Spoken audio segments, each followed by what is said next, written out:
네, 시장의 숨은 진주를 찾아보는 스몰캡 유망주 들어왔습니다. 오늘은 이베스트 투자증권 이비지 영업팀 염승환 차장과 함께하겠습니다. 안녕하세요. 안녕하세요. 네, 요즘 이 종목을 바라보는 시각이 정말 엄청나십니다. 이 종목들 그간 2달 동안 제안을 주셨던 종목들 오늘 수익률 현황부터 체크를 해보도록 하겠습니다. 일단 매수가는 제안해 주신 당일 종가로 그리고 목표가 손절가는 주시지 않아서요. 일단 오늘 고가 기준으로 집계를 해봤는데요.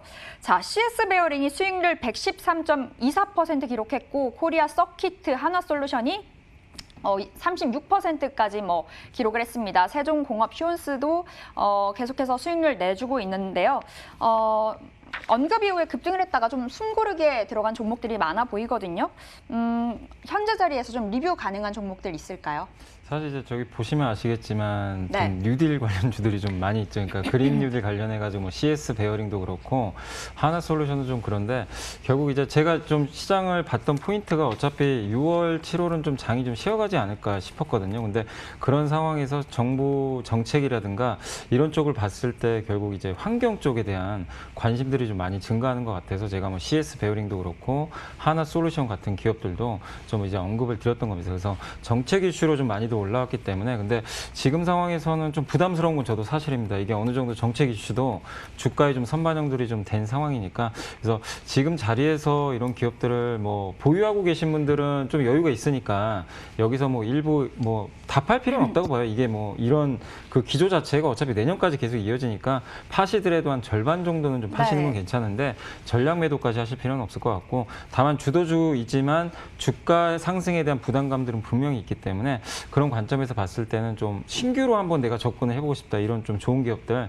그런 관점에서는 조금 더 눌림목을 좀 기다리는 그런 전략들이 좀 필요할 것 같습니다. 그래서 방금 이제 보여드린 그런 종목들은 조금 더 그 지금 시장도 약간 좀 혼란스러운 상황이니까 여기서 접근하지 마시고 일단은 비중은 한 절반 정도씩만 줄이셔가지고 네. 한번 대응을 하실 것을 좀 권유드려보고 싶습니다. 네, 코리아 서키트도 휴온스도 그렇고 뭐 비중을 좀 절반만 좀 축소를 네. 해서 지속적으로 끌고 가보도록 하겠습니다. 앞으로 새로 소개해 주실 종목들도 기대가 많이 되는데요. 좀 계속해서 기다려 보도록 하겠고요. 그럼 본격적으로 오늘은 최근 시장의 색깔 변화에 대해서 이야기를 해주신다고 하셨는데 네. 뭐 그럼 언택트에서 컨택트로 넘어가는 그 이야기를 해주시는 건가요? 그러니까 지금 네. 왜냐하면 시장이 굉장히 좀 양분화돼 있어가지고 네. 좀 투자하시는 분들 뭐 정말 내가 1, 2년 후를 보고 장기 투자하시는 분들은 뭐 그런 거 색깔 변화 전혀 신경 안 쓰셔도 되는데 매일매일 특히 이제 이 채널도 보고 계신 분들도 지금 매일 트레이딩 하실 거 아니에요. 그런 분들은 사실 뭐 하루 일주일 단위가 정말 중요하기 때문에 이 시장의 그 파도 타기를 정말 잘 하셔야 돼요. 그러니까 색깔 변화, 이 바람의 방향이 이쪽인지 저쪽인지를 감지를 하시고 일단 그쪽으로 좀 그 포트를 좀 재편하실 필요가 있을 것 같아서 오늘 좀 말씀을 드리는데 네. 지난주부터였던가요? 그러니까 지난주 월요일부터 갑자기 뭐 많은 분들이 그거 느끼셨을 거예요. 현대차가 갑자기 날아가기 시작합니다. 네. 그러니까 좀 의아하셨을 거예요. 현대차가 아니 뭐 이렇게 코로나가 끝난 것도 아닌데 실적도 안 좋을 것 같은데 왜 가지? 근데 또 그때 마침 네이버나 카카오 같은 기업들이 갑자기 부러지기 시작했어요. 네, 쭉 그러니까 빠졌죠. 그러니까 무슨 얘기냐면 이게 펀더멘탈이 당장 바뀐 건 아닌데 뭔가 시장이 이제 피곤해진 거예요. 그러니까 기존의 언택트다, 바이오다, 코로나 수혜주들 같은 기업들 같은 경우는 모르는 사람이 없잖아요. 아, 저거 사두면 언젠간 돈 벌어. 이렇게 다 좋게들은 생각하시는데 점점 이제 피로감이 노출된 거죠. 근데 컨택트 기업들 중에서 이렇게 찾아보니까 이 괴리가 너무 심하게 벌어진 거예요. 네이버와 현대차 이 가격 비교를 해봐도 너무나 그냥 이 괴리가 벌어진 거예요. 근데 우리가 생각해 봤을 때 현대차가 여기서 버릴 기업인가? 과연 여기서 정말 더 악화될 거냐? 네, 이런 이제 고민들이 보이진 않아서요. 예, 네. 그래서 그런 부분들이 좀 계속 이어지다 보니까 결국 현대차 쪽으로 약간 이제 시선들이 쏠리고 왜 현대차를 자꾸 말씀드리냐면 경기 민감주의 대표 기업이거든요. 그러니까 이쪽으로 자금이 이제 조금씩 쏠린다는 얘기는 그동안 좋았던 성장주에서 조금씩 빠져나가고 가치주로 시장 색깔이 변할 수 있다는 그런 이제 힌트가 나왔던 겁니다. 근데 실제로 물론 뭐 다른 가치주들이 정말 강했던 건 아닌데 최근에 들어와서 이번 주 들어와서 뭐 롯데케미칼도 움직여주고 원자재 대표 주자인 갑자기 고려아연이 하루에 막 10% 올라가는 그런 움직임들이나 풍산도 네. 하루에 10% 올라가고 이게 그냥 단순히 아 얘네가 뭐 그냥 기술적 반등이다 이게 아니라 시장이 정말 이제 그런 색깔 변화를 한번 좀 맛보기를 저는 네. 보여줬다고 생각합니다. 그리고 그 결정적인 계기가 결국 이제 EU가 이번에 그 구제기금 합의를 봤잖아요. 무슨 얘기냐면 그게 EU가 사실은 정책적으로 보면 나라들이 워낙 많아가지고 네. 합의를 보기가 너무 힘든 국가들입니다. 미국은 그냥 단일 국가니까 그냥 딱 이렇게 하겠다 그러면 민주공화당이 그냥 합의만 보면 끝나잖아요. 근데 유럽은 그게 안 됩니다. 뭐 덴마크, 네덜란드 다 서로서로 입장이 다르니까. 근데 어쨌든 통 크게 또 합의를 봤어요. 그리고 네. 유럽은 어쨌든 경제 제재도 미국보다 먼저 풀었고 정상화되고 있습니다. 왜 이 얘기를 해드리냐면 결국 이렇게 되면 EU가 빠르게 회복이 돼요. EU가 빠르게 회복되면 유로화가 강세로 가고 달러는 지금 약세로. 계속 약세로 갈 네. 수밖에 없어요. 왜냐하면 미국은 점진적으로 회복되는 시나리오입니다. 아직도 봉쇄령이 내려진 데가 많이 있잖아요. 코로나 확진자도 여전히 많고. 그러니까 그런 상대 강도를 봤을 때 유로존이 훨씬 더 우위에 지금 있을 가능성이 높기 때문에 유로화가 강세가 하면 달러 약세니까 이거는 한국 시장한테는 되게 좋은 그림이거든요. 왜냐하면 항상 유로화가 강했을 때 한국의 수출도 좋았고 당연히 외국인들도 원화가 강해지기 때문에 달러 대비해서 들어올 가능성이 높습니다. 그러니까 네. 결국 그렇게 보면 외국인들이 뭘 살까요? 이 성장주를 사는 것보다는 가치주를 산다. 그런 눌려 네. 있었던 가치주. 왜냐하면 그쪽이 시총이 크잖아요. 1등부터 봤을 때 물론 언택트도 좀 많이 있지만 대형 수출주들이 한국의 시총 비중이 어쨌든 절대적이니까 당연히 그 기업이 좋아서 산다기보다는 시장을 그냥 사버리는 거죠. 그러니까 그런 관점으로 보면은 수출 관련 대형 가치주 쪽으로 좀 더 색깔이 변할 수 있는 그런 요건들이 갖춰진 것 같습니다. 물론 좀 오늘 미국과 중국의 뭐 여러 가지 또 리스크 때문에 네. 이런 것들이 좀 안타깝지만 근데 그게 경제적인 문제로까지 비화되지 않으면 저는 8월까지는 적어도 경기 민감주형 기업들의 좀 강세가 언택트형 기업보다 좀 강하다고 보고 있습니다. 근데 그렇다고 해서 언택트주들 안 갑니다. 이건 아니고요. 계속 가긴 가더라고요. 가는데 한 가을 정도부터 또 한번 치고 갈 것 같아요. 그래서 언택트를 기대하시는 분들은 이렇게 안 좋을 때 좀 사놓으세요. 뭐 저가에 사는 건 좋습니다. 근데 시장의 8월까지 주도 섹터는 일단은 좀 경기 민감주 쪽으로 좀 포트를 좀 더 그쪽으로 늘려 가시면서 네. 8월까지는 한번 그렇게 좀 색깔 변화에 맞춰서 좀 대응하실 것을 좀 한번 주문 드려보고 싶습니다. 네, 이제는 뭐 성장주에서 가치주 쪽으로 우리가 초점을 좀 맞춰서 대응을 해봐야 할 것 같습니다.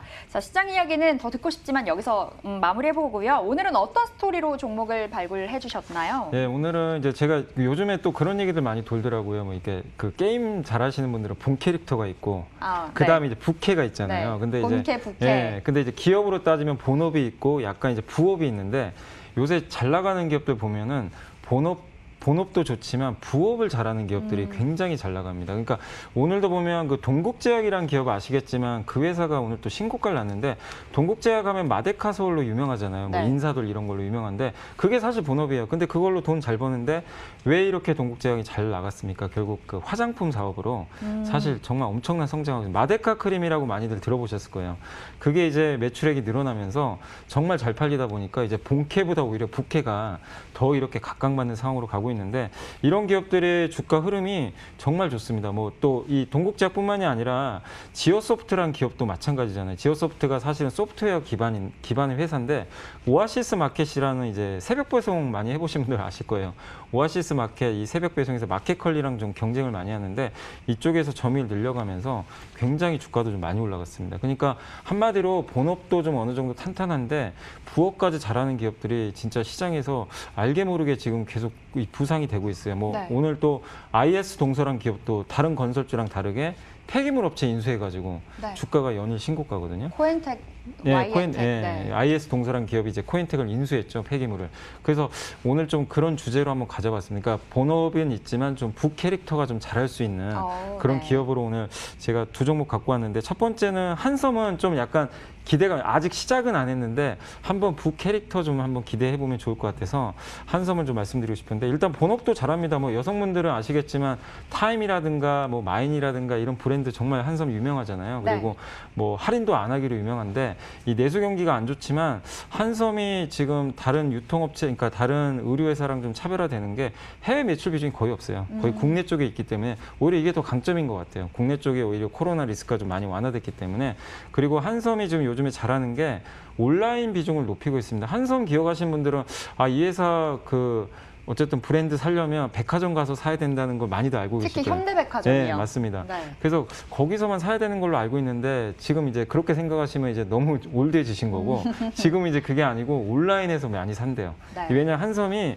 온라인 쪽으로 요새 뭐 더 한섬닷컴 그다음에 이제 H 패션몰 또 편집숍까지 하나 EQL이라는 브랜드를 하나 런칭을 했대. 이건 이제 10대, 20대 겨냥을 한 건데 정말 잘하고 있는 것 같아요. 지금 트렌드가 의류도 그쪽으로 가고 있으니까 그래서 온라인 매출 비중이 지금 급격히 늘어나서 이게 영업이익의 기여도가 70%가 이제 넘어간다고 합니다. 전체 이익 중에서 그 정도로 사이즈가 커지고 있는데 근데 온라인의 강점은 비용이 적게 들어가요.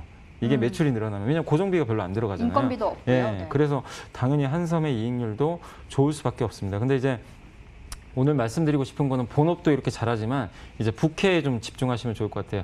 그 화장품 그 스킨케어 브랜드 중에 클린젠이라는 회사가 있거든요. 네. 이 회사를 이제 인수를 했어요. 이번에 지분 인수를 해가지고 내년에 이제 본격적으로 이 런칭을 한다고 하는데 예전에 신세계 인터랑 기업하고 아마 많이 매칭이 되실 거예요. 그 회사가 비디비치래 비디비치. 예, 그걸로 이제 주가 엄청나게 올라갔었잖아요. 의류만 하다가.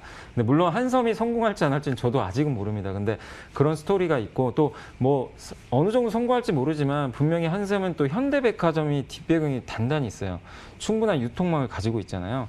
그런 걸 감안해 봤을 때 저는 충분히 한섬이 화장품 쪽에서도 뭔가 성장을 할 수 있다라고 좀 생각을 하고 있습니다. 그래서 본업도 잘하고 부캐도 한번 기대해 볼 수 있는 기업으로 한섬 또 주가도 부담 없습니다. 워낙 또 저평가돼 있으니까 한번 관심 있게 보시면 좋을 것 같고 두 번째는 이제 에코마케팅이란 기업인데 이 기업은 광고 기획사입니다. 온라인 광고 이제 기획사로 많이들 알려져 있죠. 근데 오늘 주가 좀 너무 올라가서 조금 부담스럽긴 하지만 네, 현재도 뭐, 9%가 넘게 오르네요. 그래서 오늘 좀 광고 기획사들이 좀 많이 가더라고요. 이 동종 업종들이. 근데 여전히 뭐 그렇게 뭐 엄청나게 지금 상승할 수 있는 그 여력들은 아직은 좀 남아 있으니까 뭐 조정 받으면 좀 들어가 보시면 좋을 것 같고 제가 오늘 말씀드리고 싶은 거는 에코마케팅이 광고 기획사인데 그 예전에 2017년도에 데일리 앵코라는 회사를 인수를 했어요. 근데 이 회사가 뭘 런칭을 했냐면 클럭이라고 혹시 아세요? 클럭이요? 이 클럭 이렇게 아, 그 전자 안마기. 네, 작은 마사지 기계. 마사지. 예. 네. 그게 사실 어버이날 정말 제일 많이 팔리는. 근데 그걸 인수해가지고 그 어떻게 보면 유통회사가 된 거죠 한마디로. 네. 그러니까 기존의 광고뿐만 아니라 온라인 유통회사가 돼버린 거예요. 근데 상품 아웃소싱, 그러니까 소싱을 되게 잘하는 것 같아요. 능력자분들이 되게 많으신 것 같아요. 그거 클럭을 런칭해가지고 매출이 빅 점프를 했고 네. 또 이번에 그 매트리스 브랜드인 몽제를 또 런칭을 했습니다. 이제 좀 잠을 편안하게 잘 수 있는 매트리스 그것도 하나 런칭을 했고 또 화장품 기업도 하나 또 런칭을 해가지고 이번에 좀 그 반응이 또 되게 좋다라고 하는데 그런 것도 한번 좀 계속 체크해 보시면 좋겠고 그 다음에 이제 글루가라는 기업이 있는데 혹시 여성분들이 젤네일 같은 거 많이들 하시죠? 저는 네. 이게 남자라서 이게 좀 와닿지는 않던데. 저도 했습니다. 예. 바로 저건데 저 이제 그 젤레이라는 그 브랜드가 글루가라는 회사가 하나 있거든요. 그걸 이번에 또 인수를 해가지고 그러니까 굉장히 근데 대부분 다 온라인으로만 이제 마케팅을 하거든요. 네. 그래서 본업과도 잘 맞는 것 같아요. 근데 이런 쪽으로 상품 소싱을 잘해가지고 온라인 그 비즈니스 쪽에서 뭔가 성장할 수 있는 룸들을 점점 늘려가는 것 같아요. 한마디로 M&A를 정말 잘하는 기업 같아요. 그래서 에코마케팅은 광고 기획사이면서 이쪽에 대한 온라인 비즈니스에 대한 뭔가 그 아이디어들이 되게 좋은 것 같아요. 능력자분들이 많으셔서 근데 이쪽으로 뭔가 퍼포먼스 나오고 실적도 좋아지니까 한번 에코마케팅도 이 부캐릭터인 한번 이 자회사들의 선전을 기대하시면서 대응해 보시면 좀 좋을 것 같습니다. 오늘 한섬과 에코마케팅 이야기를 해주셨는데 정말 본캐, 그다음 부캐까지 참 예. 매력이 빛이 나는 종목인 것 같습니다. 계속해서 흐름 놓고 챙겨보도록 하겠습니다. 지금까지 이베스트 투자증권 이비지 영업팀 염승환 차장과 함께했습니다. 오늘 말씀 고맙습니다. 감사합니다. 네, 오늘 준비한 소식은 여기까지입니다. 다음 주에도 우리 MTN 빨간맛과 함께 해주시길 바라겠습니다. 시청해주신 여러분 고맙습니다.